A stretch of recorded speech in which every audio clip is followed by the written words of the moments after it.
మళ్ళీ అదే భీమోండా వాళ్ళ పిల్లలు అట్లా పంపుతుందా బయటోడితోని. నేను చిన్న అంటాను, నాతో పంపేస్తారా అమ్మాయిని?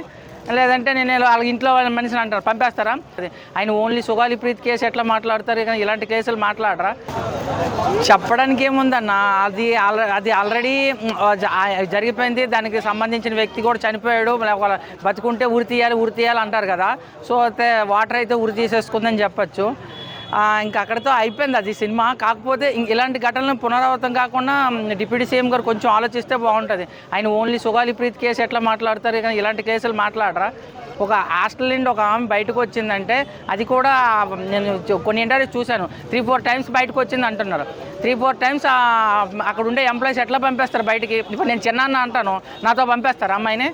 లేదంటే నేను వాళ్ళ ఇంట్లో వాళ్ళ మనిషిని అంటారు, పంపేస్తారా? ఆల్రెడీ సినిమాల్లో కానీ లేదంటే ఇందులోనే చెప్తారు కదా, ఓన్లీ అమ్మ నాన్న మించి ఇది లేరు. పంపితే అమ్మ నాన్నతోనే పంపాలి. అంత కాకపోతే అమ్మ అని అనిపిస్తే లేడీస్తో పంపచ్చు. అంతకు మించి ఇంకెవరితోనే ఎలా పంపేస్తారు? ఆ హాస్టల్ మీద అయితే కంపల్సరీగా చర్యలు అయితే తీసుకోవాలండి. అంటే ఎందుకైనా వృద్ధులు, ఒక 60 ఏళ్ళ వృద్ధుడు 10-12 ఏళ్ళ అమ్మాయి ఎందుకు ఇలా చేశాడంటారు? ఏం కారణాలు అవుతున్నాయి? ఎందుకు ఇలా తయారవుతున్నారు? అసలు శిక్షలు కఠినంగా లేవన్నా. శిక్ష కానీ ఎవడేం చేస్తాడు, టెంపర్ సినిమాలో అంటారు కదా, ఎవడేం చేస్తాడు ఏం చేసినా అని. శిక్షలు కఠినంగా లేదు. శిక్షలు కఠినంగా ఉంటే ఇంకా ఇట్లాంటివి జరగవు అనమాట. అంటే ఇప్పుడు వాళ్ళ కొడుకు కూడా బయటకు వచ్చి మా నాన్న పోయి దుంకలేదు, పోలీసులే ఏదో చేసినట్టున్నారు అని చెప్పి అదంతా తర్వాత. ఇప్పుడు ఒక అమ్మాయి జీవితం కదా, మా నాన్న దూకాడా లేదా అవన్నీ తర్వాత.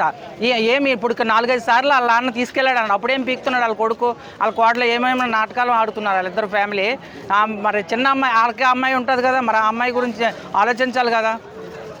అంటే ఇప్పుడు ఎక్కువగా పేరెంట్స్ గురుకులాల్లో కానీ హాస్టల్లో కానీ వేస్తున్నారు అమ్మాయిలు కానీ అబ్బాయిలు కానీ. ఇలాంటి ఏం చెప్తారు వాళ్ళకి?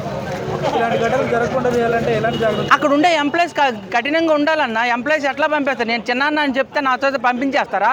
లేదంటే బాబాయ్ లేదు వేరే ఏదో చెప్తే నాతో పంపించేస్తారా? ఎంప్లాయీస్ దేనికున్నారు అక్కడ? వాళ్ళు ఓన్లీ అమ్మతోనే నాన్నతోనే పంపాలి. ఇంకా కాదంటే అమ్మతో పంపాలి. వాళ్ళు కాకుండా ఎవరితో పడితే వాళ్ళతో పంపించేస్తే వాళ్ళు సాయంత్రం ఎప్పుడు బెల్ల కొడతారా చూసుకొని పిల్లల్లా పారిపోతే ఇంకా అక్కడ ఎవరు పట్టించుకోండి. అక్కడ ఎవరో ప్రైవేట్ స్టాఫ్ని పెట్టేసి వెళ్ళిపోయి ఉంటారు ఎంప్లాయీస్ మొత్తం. సో ఇంకా ఇలాంటి ఘటనలు ఆ ప్రైవేట్ స్టాఫ్కి ఇంక డబ్బులు కావాలి. ఆ ముసలోడు 100, 200, 500 ఎరేసి ఉంటాడు. తెలిసిన ముసలోడు అని చెప్పి వదిలేసి ఉంటుంది. అదే మళ్ళీ తిట్టకూడదు అంటారు. మళ్ళీ అదే భీమోండా వాళ్ళ పిల్లలు అట్లా పంపుతుందా బయటోడితోని? పంపదు కదా, చిన్నపిల్లలని చెప్పి వదిలేసింది. సో ఇలాంటి ఘటనలు ఎక్కువ అవుతున్నాయి, అత్యాచారాలు కానీ లేకపోతే బయట ఇల్లీగల్ అఫైర్స్ కానీ. వాటి గురించి శిక్షలు కొంచెం కఠినం ఉండాలి. కొంచెం కాదు, గట్టిగా 100% కఠినం ఉండాలి. అప్పుడే మారుతారు తప్ప లేదా మారన్న.